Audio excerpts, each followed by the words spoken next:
اعوذ باللہ من الشیطان الرجیم بسم اللہ الرحمن الرحیم اللہم صلی علی محمد وآل محمد وعجل فرج آل محمد بلانا دعاؤں۔ تمام مومنین کو جو عالی مدد والسلام علیکم ورحمۃ اللہ وبرکاتہ۔ سامعین گرامی قدر،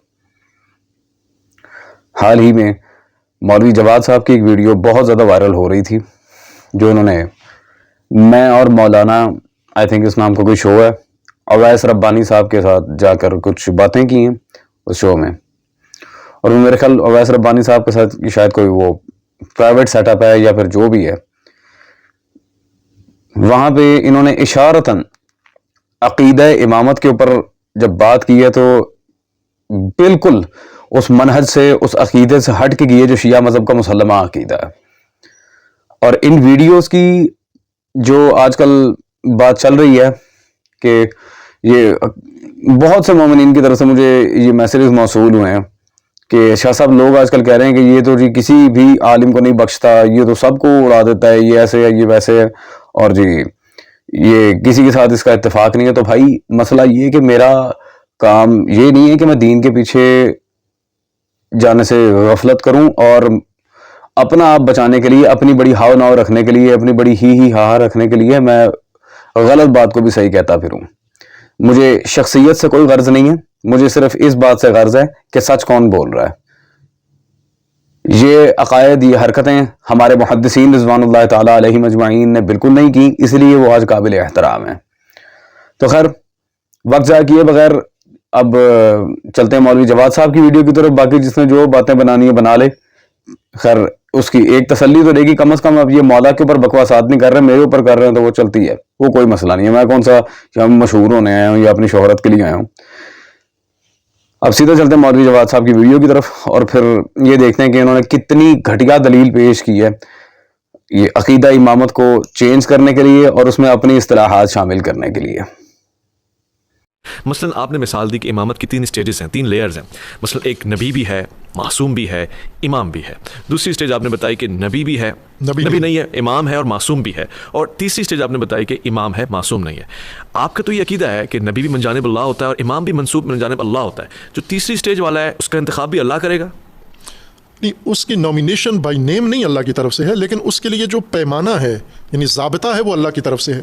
جیسے میں نے مثالیں دیں کہ آپ یہ کہہ سکتے ہیں نا کہ میں اس گھر کا مالک ہوں اور یہ مالکیت مجھے اللہ نے دی ہے، اللہ کے نظام، اللہ کے قانون کے مطابق میں اس کا مالک ہوں۔ یہ کہہ سکتے ہیں یا نہیں کہہ سکتے؟ کہہ سکتے ہیں نا۔ خوب اللہ نے تو کسی آیت میں آپ کا نام اور آپ کی ملکیت کا ذکر نہیں کیا ہے، شرائط میں آ گیا، شرائط میں آ گیا، مگر یہ زاویہ اوپر تو نہیں تھا، یہ اللہ ہی کی طرف سے ہوگا نا۔ مثلا جو کام آپ اللہ کے ضابطے کے مطابق کر رہے ہیں وہ اللہ کی طرف سے سمجھا جائے گا۔ میں جسارت کر کے سوال اور واضح کر لیتا ہوں نام لے کے۔ مثلا رسول خدا نام کے ساتھ امام بھی ہیں، معصوم بھی ہیں، نبی بھی ہیں۔ آپ کے عقیدے کے مطابق حضرت علی معصوم بھی ہیں، امام بھی ہیں، اور یہ دونوں چیزیں آپ میں جمع ہیں۔ مگر کیا آیت اللہ عظمیٰ خمینی معصوم نہیں ہے، امام ہے، من جانب اللہ کیوں نہیں ہے جبکہ اوپر سے ہر چیز وہاں سے آ رہی ہے؟ جب آپ دیکھیں نا رسول اللہ صلی اللہ علیہ وسلم کا نام قرآن میں ہے اور اللہ کی طرف سے بائی نیم کہ یہ اللہ کے منتخب نبی ہیں، یہ ہے، لیکن علی علیہ السلام کا نام تو قرآن میں نہیں ہے، لیکن وہ ہے اللہ کی طرف سے، کیونکہ من کن تو مولا ہے، من کن تو مولا ہے، یعنی نبی علیہ السلام نے اعلان کیا ہے اللہ کے حکم پر، صحیح ہے، اس اللہ کے مطابق، اللہ کے فرمان کے مطابق یہ جو نامزدگی ہوئی ہے یہ اللہ کی طرف سے ہے۔ ٹھیک ہے۔ اب اگر علی علیہ السلام مالک اشتر کو کوفہ کا حاکم مقرر کر دیتے ہیں پھر تو ہو جائے گا، تو پھر یہ مالک اشتر کس درجے میں چلے جائیں گے؟ یہ بھی اللہ کی طرف سے ہیں یا نہیں ہے؟ پھر ہو جائیں گے۔ تو اب جو امام ہے اس کا منصوب یعنی من الامام تو ہونا لازمی ہے۔ رسول اللہ کو اللہ نے نامزد کر دیا، رسول اللہ نے علی علیہ السلام کو نامزد کر دیا، علی علیہ السلام نے مالک اشتر کو نامزد کر دیا۔ ٹھیک ہے، کلیئر ہے، واضح۔ تو یہی اب آپ زمانے کو لے آئے، آپ ایک زمانہ ایسا ہے کہ جس میں اللہ نے انبیاء کو منسوب کر دیا، انبیاء نے اپنے اوصیاء کو منسوب کر دیا، اوصیاء نے فرما دیا ہے کہ اب ہمارے بعد یہ فقہا ہیں آپ کے۔ جی سامعین گرامی قدر، لا حول ولا قوت الا باللہ، حیرت ہے خدا کی قسم کے ایسے لوگوں کو بھی علامہ فہامہ اور عالم ربانی بنا بنا کے پیش کیا جاتا ہے جنہیں نہ تو کسی چیز کا پتہ ہے، نہ کسی چیز کو وہ پراپرلی ایکسپلین کر سکتے ہیں، اور اگر دلیل بھی دیں گے تو اتنی گھسی پٹی، اور قرآن و حدیث تو چھوڑیں، ان حضرات کے دیے گئے دلائل ان کے اپنے اصولی علماء بھی آن نہیں کرتے۔ بلکہ مولوی جواد صاحب تو وہ شخصیت ہیں کہ میں اکثر مولوی جواد اور طاہر القادری کے سامنے کہا کرتا ہوں یہ طاہر القادری اور مولوی جواد صاحب یہ وہ ذوات ہیں جنہوں نے اپنی ہی لکھی کتابیں نہیں پڑھی. گزشتہ محدثین، مورخین، مفسرین، ماہرین اسماء الرجال، متکلمین، ان سب کو تو چھوڑ ہی دیں، انہوں نے اپنی لکھی کتابیں بھی صحیح طرح نہیں پڑھی ہوئی کہ انہوں نے اپنی کتابوں میں کیا عقائد دی ہیں اور دوسروں کے سامنے جا کر یہ کیا بیانات دیتے ہیں، یعنی کہ تحریر میں کچھ، تقریر میں کچھ. سامعین گرامی قدر، انہوں نے جو مالک اشتر سلام اللہ تعالی علیہ والی مثال پیش کی ہے مولا علی کے لیے، سب سے پہلی تو جہالت. خدا کی قسم میں کہتا ہوں مولوی جواد صاحب، اگر آپ جیسے لوگ اصولیوں کے سربراہ بن کے شوز میں جاتے رہے، مجھے اصولیوں سے مناظرہ کرنے کی ضرورت نہیں پڑے گی، آپ اصولیوں کو ذلیل اتنا کروا دیں گے. پہلی بات تو یہ کہ جس شخص کو یہی نہیں پتا کہ مولا علی نے مالک اشتر کو حاکم کہاں کا بنا کے بھیجا تھا، اس نے کیا دنیا کے سامنے جا کے عقیدہ امامت پر اور تاریخ اسلام پر درس دینے ہیں. اور بھائی مولا علی نے مالک اشتر سلام اللہ تعالی علیہ کو کوفے کا حاکم کب بنایا تھا؟ مولا علی نے مالک اشتر سلام اللہ تعالی علیہ کو حاکم مصر بنایا تھا. مولا علی نے مالک اشتر کو مصر کا گورنر اپوائنٹ کیا تھا، اور آج بھی جناب مالک اشتر سلام اللہ تعالی علیہ کی قبر مبارک مصر میں موجود ہے. یہ دیکھیں اگر مولا علی مالک اشتر کو کوفے کا حاکم بنائیں، بار الہ. اور بفرض محال مولا علی نے اگر مالک اشتر سلام اللہ تعالی علیہ کو کوفے کا حاکم بنا دیا یا مصر کا حاکم بنا دیا، جو بھی ہے، چلیں آپ کی بات مان لیتے ہیں کوفے کا، چلیں تاریخ سے ناآشنائی کا یہ حال ہے، کوفے کا ہی بنا دیا چلیں، تو اس میں سے آپ نے نکالنا کیا ہے؟ مالک اشتر سلام اللہ تعالی علیہ کے فضائل، ان کے مناقب، ان کی سیرت، ان کی حیات طیبہ وہ ایک الگ پوائنٹ پہ ہے. اس میں سے آپ نے یہ کہاں سے نکال لیا کہ مولا علی نے مالک اشتر کو معاذ اللہ امام بنا دیا تھا؟ اور حضرت میں زیادہ کچھ نہیں کہتا، اپنے آیت اللہ منتظری صاحب کی یہ کتاب نام امام علی بنام مالک اشتر کا مطالعہ کر لیجیے گا. جو آپ یہ باتیں کر رہے ہیں نام مالک اشتر کی، اس کے اوپر آپ کے آیت اللہ منتظری صاحب نے پوری کتاب لکھی ہے مستقل، نام امام علی بنام مالک اشتر سلام اللہ تعالی علیہ. امیر کائنات کا وہ جو خط تھا، مکتوب تھا، وہ سارا اس کی تشریح ہے، اور کچھ ایک آدھ مالک اشتر کے فضائل کو بھی ڈسکس کیا ہے اس کتاب میں. تو اس سے یہ نتیجہ کیسے نکل آیا پھر مالک اشتر کو مولا علی امام وہاں پہ بنا کے بھیج رہے ہیں، اور مولوی صاحب خدا کا نام ہے. پھر مولا علی کے جو باقی حکام تھے، محمد بن ابی بکر، ان کو بھی امام کہیں. اس کے علاوہ اور بھی جو مولا علی نے حاکم کوفہ، حاکم بصرہ، جگہ جگہ مولا علی نے یہ اپوائنٹ کیے تھے، ان سب کو امام کہیں. آپ تو پورا نظام بھی بگاڑ کے رکھ دیں گے، یہ تو پھر نواسب والا یہ معاملہ آ جائے گا. جس طرح وہاں پہ ابن تیمیہ بھی امام ہیں، ابن کثیر بھی امام ہیں، ان کو تو پتہ نہیں کتنے ہزار امام ہیں. تو خیر یہ انتہائی بھونڈی دلیل تھی. اس سے خمینی کو امام کہنے پہ کوئی پوائنٹ واضح نہیں ہوتا. ایک اور میں آپ کے سامنے واضح پوائنٹ رکھ دوں یہاں پر، حضرت محمد بن یعقوب کلینی رضوان اللہ تعالی علیہ، شیخ صدوق رضوان اللہ تعالی علیہ، شیخ توسی رضوان اللہ تعالی علیہ، علامہ مدرسی، سرکار بحرانی، سرکار جزائری، اتنے بڑے بڑے ہمارے محدثین گزرے ہیں. جب ہم نے، اور حر العاملی تو ٹاپ آف دا لسٹ، جب ہم نے ان کو امام نہیں کہا تو ان کی کتابیں پڑھ کے مجتہد بننے والے کو امام کیوں کہتے ہیں؟ ایک 1300-1400 سالہ سلسلہ چلا آ رہا ہے باقاعدہ شیعہ مذہب کا، علم حدیث کا جو پورا سفر ہے، اس کے ارتقائی منازل علم حدیث کے معاملات میں جمود کا جو دور آیا، ایک بہت اس کی میں کہتا ہوں تلخ، خشک اور انتہائی پیچیدہ تاریخ ہے. اس سارے عرصے میں ہم نے محدثین کو تو کبھی امام نہ کہا. آج آپ علماء اصول فقہ کو 14ویں-15ویں صدی میں اٹھا کے امام بنا رہے ہیں. یہ کوئی طریقہ ہے؟ اللہ کے بندے، اس طرح شیعہ مذہب میں کوئی امامت کا کوئی تسلسل نہیں ہے، کچھ بھی نہیں ہے. وہ تو خمینی صاحب کی جو آپ تخصیص پیش کر رہے ہیں انشاءاللہ تبارک و تعالی، میں آپ کے سامنے وضاحت کر کے جاؤں گا اس بات کی. سب سے پہلے سامعین گرامی قدر ہم قرآن کی طرف چلتے ہیں. قرآن میں اللہ تبارک و تعالی نے امامت کا جہاں تذکرہ کیا ہے تو وہ کن معنی میں کیا ہے، کس لحاظ سے کیا ہے، اس کی اصطلاح کیا تھی، وہاں پہ اللہ کی مراد کیا تھی؟ سورہ بقرہ کی آیت نمبر 124 میں اللہ تبارک و تعالی نے بالکل واضح جناب ابراہیم سلام اللہ تعالی علیہ کے لحاظ سے جب وہاں امامت کی بات کی تو اللہ نے بالکل واضح فرمایا تھا، بسم اللہ الرحمن الرحیم، انی جاعلک للناس اماما. ابراہیم، انی، میں تمہیں انسانوں کا امام بنا رہا ہوں، میں نے تمہیں انسانوں کی امامت دی. یا اللہ نے کسی اور نبی کو تو وسیلہ نہیں بنایا، تو آپ کیسے کہہ رہے ہیں کہ نبی ہی امام کا تعین کرتے ہیں؟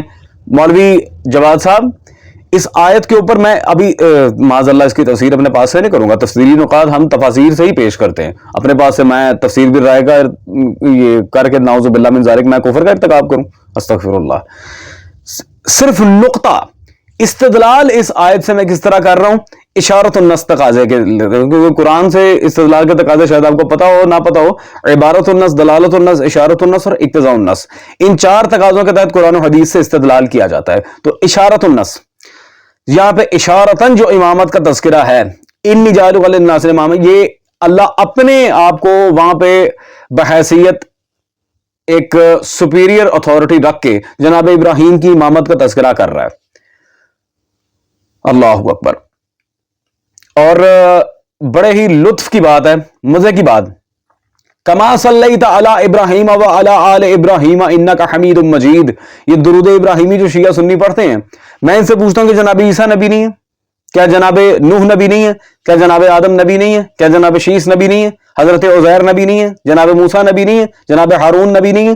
تو خالی جناب ابراہیم سلام اللہ علیہ کا ہی تذکرہ درود میں کیوں آیا؟ اس کی وجہ ہمیں تب پتہ چلی جب یہ سورہ بقرہ میں امامت ابراہیمیہ کی طرف ہمارا دھیان گیا، وہیں اللہ نے واضح کر دیا کہ درود نبوت کا نہیں، امامت کا حق ہے. اور آگے مزید اس پر بات کرتے چلیں. آپ کے درسوں میں جو تقریباً مفتی بانٹی جاتی ہے اور بڑے یہ چاہ سے پڑھائی جاتی ہے، تفسیر نمونہ، اپنے بات سے میں نے کہا تھا میں تفسیر نہیں کروں گا. پہلی جلد صفحہ نمبر 319 اسی سورہ بقرہ کی اسی آیت شریف کی تفسیر میں انہوں نے یہاں جب تفسیر کرتے ہوئے حدیث پیش کی، پھر اس پر نقاد پیش کیے، تو یہاں دیکھ لیں پوائنٹ نمبر 2 میں کہتے ہیں امام کسے کہتے ہیں. زیر بحث آیت سے ظاہر ہوتا ہے کہ حضرت ابراہیم سلام اللہ علیہ کو جو مقام امامت بخشا گیا وہ مقام نبوت اور رسالت سے بالا تر تھا، وہ مقام نبوت اور رسالت سے بالا تر تھا. اللہ اکبر. اس کی توضیح کے لیے امامت کے مختلف معنی بیان کیے جاتے ہیں. جناب ابراہیم سلام اللہ علیہ کو جو اللہ نے امامت دی تھی اس کا مرتبہ نبوت اور رسالت سے برتر تھا، اسی لیے کما صلیت علی ابراہیم. سمجھ آ رہی مولوی جواد صاحب کہ نہیں آ رہی؟ اور سامعین گرامی قدر، عقیدہ امامت کے لحاظ سے، نصوص امامت کے لحاظ سے اور دیگر معاملات کے لحاظ سے میں آپ کو کہوں گا اس سے بہتر کتاب میں آپ کو کوئی نہیں دکھا سکتا اصول شریف کافی. اصول کافی میں سرکار کلینی رضوان اللہ تعالی علیہ جو کتاب الحجہ لے کر آئے ہیں، کتاب الحجہ، کتاب الحجہ میں ائمہ کے لحاظ سے دیگر جو معاملات ہیں ایک ایک چیز پہ تفصیل سے سرکار کلینی نے اصول کافی میں کام کر دیا رضوان اللہ تعالی علیہ. اب آگے چلتے ہیں. مولوی جواد صاحب آپ کا اور آپ کے جتنے بھی یہ اصولی طبقے کے مولوی کچھ تو تکوین کے بھی انکار کرتے ہیں، لیکن وہ چند ایک آدھ کی وجہ سے میں برے مسلک کو نہیں کہتا، چلیں وہ الگ بات ہے. سامعین ایک بہت بڑی ان کی یہ پری پلانڈ گیم ہے، ایک پری پلانڈ سینیریو ہے. یہ مولوی حضرات تکوینی امور آل محمد صلی اللہ علیہ وسلم کو فوراً تسلیم کر لیتے ہیں، ان کے معجزات، ان کی کرامات، ایک ایک چیز کو تفصیل کے ساتھ یہ ذکر بھی کرتے ہیں اپنی کتابوں میں، اس کے اوپر باقاعدہ پوری کتابیں لکھتے ہیں. لیکن جہاں بات آتی ہے ولایت کے دوسرے مرتبے کی، وہاں یہ اٹھا کے مولویوں کو لے آتے ہیں. حضرت ولایت کے بھی 2 یہاں پر اقسام ہیں جو میں ذکر کرتا چلوں. یہ آپ کے بقول آپ کے استاد ہیں، ابھی کنفرم نہیں ہے آپ کے استاد ہیں یا نہیں ہیں، آپ کے آیت اللہ چلے کہہ لیں جوادی عاملی صاحب، ان کی کتاب ولایت در قرآن میرے پاس موجود ہے، مطبوعہ ایران، صفحہ نمبر 217 پہ جب ولایت کے اوپر انہوں نے بات کی تو پورا باب یہاں بند ہے، ولایت تکوینی و ولایت تشریعی. ولایت تکوینی و ولایت تشریعی خداوند، اللہ نے ولایت کے لحاظ سے 2 معاملات سیٹل کیے ہیں، ایک ولایت تکوینی، دوسری ہے ولایت تشریعی. یہ ولایت کی اقسام آپ کے سامنے خود آ گئی آپ کے آیت اللہ جوادی عاملی صاحب کی زبانی. سامعین گرامی قدر، یہ بہت بڑا پوائنٹ ہے، ان سے جا کے پوچھیں کہ ولایت تکوینی معصومین کیا مان لیتے ہیں، تشریعی کیوں نہیں مانتے؟ وہ بھی تو من جانب اللہ ہے.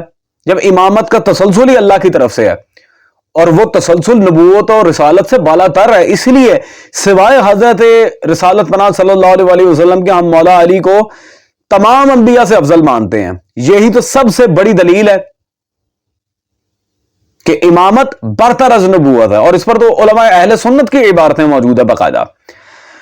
خیر سامعین گرامی قدر، اب یہ جو دعویٰ کر رہے ہیں کہ جی ولایت وہ امامت کا، اچھا انہوں نے رنگ دیکھے کیسا بدلا ہے اس ویڈیو میں. وہ جی امام منصوص من اللہ تو نہیں ہے خمینی، لیکن اس کا جو ضابطہ ہوتا ہے وہ من جانب اللہ ہوتا ہے، لا حول ولا قوت الا باللہ. تو پھر پیچھے رہ کے گئے کہ وہ منصوص من اللہ نہیں ہے، جب اس کا کرائٹیریا سارا اللہ سیٹ کر کے دے رہا ہے، تو آپ کس طرح کہہ سکتے ہیں کہ وہ منصوص من اللہ نہیں ہے؟ تمام ائمہ شریعت خداوند کو ہی لے کے آئے تھے نا، کہ ائمہ نے آ کے نعوذ باللہ یہ اعلان کر دیا تھا کہ استغفر اللہ ربی وتوب الیہ، اللہ جھوٹا ہے ہم سچے ہیں. انہوں نے توحید کی حقانیت منوائی اپنے رنگ میں، کیونکہ مظہر توحید تو وہی تھے سارے. تو یہ کیا کر رہے ہیں یار آپ؟ مولوی جواد صاحب کیا ہو گیا آپ کو؟ اتنی علمی یتیمی. خود کہہ رہے ہیں کہ ضابطہ من جانب اللہ ہے، اور خود ہی کہہ رہے ہیں کہ جی خمینی وہ منصوص من اللہ امام نہیں ہے. تو یہ تیسری امامت کی اصطلاح تو شیعہ مذہب میں ہے ہی نہیں، اور نبی بھی امام نہیں بنا سکتا. امام کا تعین کرنا اللہ کا کام ہے. جس طرح سورہ بقرہ میں نے آپ کے سامنے پیش کی، آپ کی تفسیر نمونہ پیش کی، تاکہ تفسیر بھی رائے کی تہمت لگانے کی آپ کی ضرورت ہی نہ ہو. یعنی مولوی جواد صاحب یقین کریں، اس آپ کی ایک جاہلانہ لیکچر کے اوپر کم از کم ایک اشرہ بن سکتا تھا عقیدہ امامت و ولایت کے لحاظ سے. ایک اشرہ. میں کوشش کر رہا ہوں کہ ایک ہی ویڈیو میں سارے پوائنٹس کور کروں، لیکن اس کے لیے ایک اشرہ پورا لگ سکتا تھا. آپ نے جتنی جہالت دکھائی ہے، اور اصولی اور اخباری تمام علماء ان باتوں کو رد کیے بیٹھے اپنی کتابوں میں. اب جی ولایت فقی، ذرا وہ پھر ولایت فقی کو اندر لے جاتے ہیں کہ وہ ضابطہ من جانب اللہ. اب یہ دیکھ لیتے ہیں ضابطہ کتنا کہ من جانب اللہ. یہ مولوی جواد صاحب کے مدرسے سے سیما رسالہ ایک یہ شائع ہوتا ہے مشرب ناب. اس میں مولوی جواد صاحب نے خود یہاں پر لکھا ولایت اور بصیرت کا موازنہ، اس چیپٹر میں صفحہ نمبر 10 پر یہاں واضح لکھتے ہیں، ابھی نظام ولایت فقی کو قائم ہوئے یہ کتنے سال؟ 37 سال ہو گئے ہیں. ابھی تک ان کو یہ سمجھ میں نہیں آیا. کتنے سال ہوئے ہیں جی؟ 37. قرآن کو آئے کتنے سال ہو گئے ہیں؟ 1400 سال. اور ولایت فقی کو 37. مولوی جواد صاحب میں آپ سے کہوں گا مہربانی کریں مجھے یہ بتائیں کہ 37 سال کے اندر ایسی کون سی یہ نئی وحی آ گئی ہے کہ جی امامت کا ضابطہ خمینی کا وہی ہے جو اللہ کی طرف سے تھا؟ کون سی نئی وحی آ گئی ہے؟ اور جی وہ فقہا کو رکھ کے جاتے ہیں، تو فقہا، فقیہ، اصولی اور اخباری محدثین کے درمیان زمین آسمان کا فرق موجود ہے اس معاملے میں. ان سب نے ان کے معنی، اخباریوں نے تو الحمدللہ، ہم نے تو احادیث کے مطابق کی ہیں. فقیہ بمانے محدث، سرکار بقیت اللہ صلوات اللہ علیہ، امام زمانہ صلوات اللہ علیہ کیا کہہ گئے تھے؟ وَأَمَّا الْحَوَادِثُ الْوَاقِعَةُ فَارْجِعُوا فِيهَا إِلَىٰ رُوَاةِ حَدِيثِنَا. میری غیبت میں میرے احادیث کے محدثین، راویان حدیث کی طرف رجوع کرنا ہے، نہ تقلید ہے نہ باب مجتہد. تو بڑی معذرت کے ساتھ آپ یہاں پہ علماء اصول فقہ کو ایز اے فقیہ لا کے کیوں رکھ رہے ہیں؟ رہ گئی وہ تقلید، حدیث تقلید، فَلِلْإِمَامِ يُقَلِّدُ. تو اس کے بارے میں آپ کے آیت اللہ خمینی صاحب کیا فرماتے ہیں؟ یہ خمینی صاحب کی کتاب تہذیب الاصول میرے پاس موجود ہے، اس کی جلد نمبر 2 ہے، صفحہ نمبر 556. خمینی صاحب نے خود اس حدیث کو نقل کر کے اس کا نتیجہ نکالا ضعیف السند. خمینی صاحب نے حدیث صرف نقل نہیں کی، اس پہ جرح بھی کی ہے. حدیث تقلید ضعیف ہے. اگر وہ امام ہے تو مانے پھر اپنے امام کی بات اور اس حدیث سے جان چھڑوائیں. جب اس پہ جر آ گئی ہے تو پھر کیسے یہ مقبول ہو گئی؟ توثیق دیں نا حدیث تقلید کی. عجیب یار، خدا کی قسم عجیب. اپنے پاس سے قوانین سارے گھڑ کے تو اندر پیچ اپ کر دیتے ہیں. اور سامعین گرامی قدر، مولوی جواد صاحب جب خود اپنے رسالے میں فرما رہے کہ یہ 37 سال پرانا مسئلہ ہے، تو پھر کون سی 37 سال میں ایسی کوئی نئی احکام الہی کی نئی کتاب آسمان سے اتر کے آپ کے سامنے آگے کہ خمینی 13واں امام ہے؟ کیا کر رہے ہیں یار؟ وہاں کچھ اور بولتے ہیں، کتابوں میں کچھ اور لکھتے ہیں. اس لیے حضرت میں آپ کو کہتا ہوں کہ آپ اور طاہر القادری وہ ذات ہیں جنہوں نے اپنی کتابیں نہیں پڑھی، باقی تو دور کی بات ہے. اپنی لکھی کتابیں تو پڑھ لو اللہ کے بندے. پتہ نہیں یہ کتابیں خود لکھتے ہیں یا پھر کسی سے لکھواتے ہیں یا کیا کرتے ہیں. سامعین گرامی قدر، یہ امام ہمارے ہاں تو 12 مسلم ہیں، ان کے ہاں جو یہ دیوبندیوں کے ہاں، وہابیوں کے دیگر جو نواسب ہیں، ان کے ہاں جو لمبا چوڑا پروسیس ہے ہزاروں امام بنانے کا، میں ذرا ان کی طرف سے بھی ان کی بھی کھرک دور کر دوں. یہ ان کے مجدد اسماعیل دہلوی صاحب کی کتاب میرے پاس موجود ہے، جنہوں نے اسی پوائنٹ پر لکھی تھی کہ امام من جانب اللہ ہوتا ہے، منصب امامت. مولوی جواد صاحب جس طبقے سے پیسے لے کے آپ یہ حرکتیں کر رہے ہیں، اس طبقے کے امام اور پیشوا اسماعیل دہلوی نے بھی اسی مسئلے پہ پوری کتاب لکھی ہے، منصب امامت. یہ پڑھیں، نہیں ملتی مجھے بتائیں، میں آپ کو دے دوں گا. اس نے بھی پوری کتاب لکھی ہے کہ امام اور امامت یہ اصطلاحات ربانی ہیں، نہ کہ اصطلاحات انسانی، یہ اللہ کی طرف سے تعین ہوتا ہے۔ سامعین گرامی قدر، اب ذرا خمینی صاحب کی بات سن لیتے ہیں، اور اس کی شرح بھی ہم اصولی مولوی حضرات ہی کے یہاں سے کریں گے۔ سوری، ذرا طبیعت ناساز ہے میری۔ پہلے تو مولوی جواد صاحب کی بات میں فرسٹ آف آل آپ کے سامنے رکھ دوں۔ مولوی جواد صاحب اگر خمینی امام ہیں تو علماء ایران آج بھی انقلاب کی مخالفت کیوں کرتے ہیں؟ اپنے بات سے نہیں کہہ رہا، یہ آپ کی کتاب حامیان دین و حاملان دین، آپ کی اپنی کتاب، صفحہ نمبر 179 پہ آپ نے خود دو ٹوک الفاظ میں یہاں پر لکھا، اسی طرح جب قم میں جاتے ہیں تو وہاں بہت سارے عمامے باندھے ہوئے بیٹھے ہوتے ہیں، جب یہ اپنے ہم وطن اور ہم زبانوں سے بات چیت کرتے ہیں تو وہاں بھی انقلاب کا کوئی حامی نظر نہیں آتا۔ ہمارے ظاہرین بعض اوقات بہت گھبرا کر واپس آتے ہیں، وہاں تو انقلاب کا حامی نہیں، کوئی حامی نہیں وہاں انقلاب کا۔ یہ خود آپ نے لکھا، علماء ایران آج بھی امامے شمامے پہن کے خمینی صاحب کے انقلاب کو آن نہیں کر رہے، یہ آپ نے خود لکھا۔ عزیزان، اور ایک اور پوائنٹ آپ کے سامنے رکھ دوں، پہلے تو ذرا خمینی صاحب کی اپنی بات، امام ہے نا، چلے امام کی بات مانے، پھر یہ امامت و انسان کامل میرے پاس موجود ہے، صفحہ نمبر 282۔ یہاں پہ خمینی صاحب نے خود لکھا، جب حضرت حجت تشریف لائیں گے تو ویسے احکام لائیں گے جو ہمارے ناقص اجتہادات کے ذریعے استنباط شدہ احکام سے مختلف ہوں گے، جو فقہی اصول و ضوابط ہم استعمال کرتے ہیں ان سے مختلف ہوں گے، وہ مجتہدین کے ظنون سے، جمع زن، ظنون سے اخذ شدہ احکام سے مختلف ہوں گے، کیونکہ فقہا کی روش کے برخلاف فرمائیں گے، فقہا کی روش کے برخلاف فرمائیں گے، وہ مجتہدین کے ظنون سے، ان کے ذاتی معاملات سے، ان کے زن سے نکلے ہوئے احکام کی مخالفت کریں گے۔ سامعین گرامی قدر، اگر تو مجتہدین نائب امام ہوتے تو مولا کبھی مجتہدین کی مخالفت ہی نہ کرتے، بلکہ استغفر اللہ، مولا کیا کسی کی مخالفت کریں گے؟ آپ کے بابوں نے میرے مولا کی مخالفت کی ہے۔ اور رسالت پناہ صلی اللہ علیہ وسلم جو اپنے بعد وصیت کر کے گئے تھے، انی تارکم فیکم الثقلین کتاب اللہ و عطرت اہل بیتی، وہاں پہ رسول اللہ نے کتاب اللہ عطرت اہل بیت دی تھی، بابے نہیں دیے تھے۔ سر کیا کر رہے ہیں آپ؟ وصیت کو بدل رہے ہیں، کتابوں میں کچھ اور لکھ رہے ہیں، بیان میں کچھ اور کہہ رہے ہیں۔ مولوی جواد صاحب، آپ کا کوئی دین مذہب ہے؟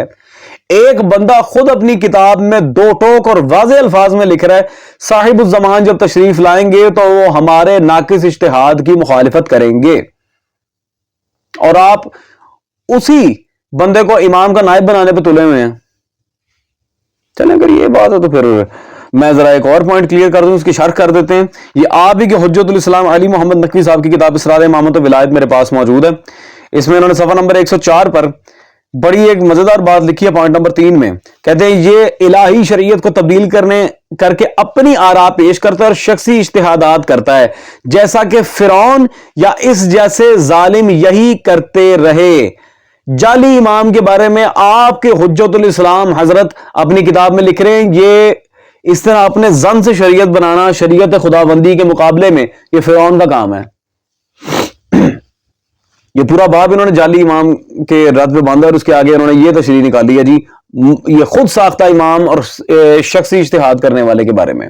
سامعین گرامی قدر، تو ان کے اپنے علماء خمینی صاحب کو فرعون کے ساتھ ملا رہے ہیں، اللہ اکبر، اور یہ کہہ رہے ہیں جی وہ امام ہے۔ تو اگر اتنا امام ماننا مولوی جواد صاحب، پھر یہ آپ ہی کی کتاب ہے، عبارت پہلے بھی پیش کر چکا ہوں، لیکن یہ آج صرف آئینہ دکھانے کے لیے دوبارہ پیش کر رہا ہوں کہ اپنی کتابوں پہ ذرا نظر ثانی کریں۔ یہ مولوی جواد صاحب کی کتاب فتنہ آخر الزمان میرے پاس موجود ہے۔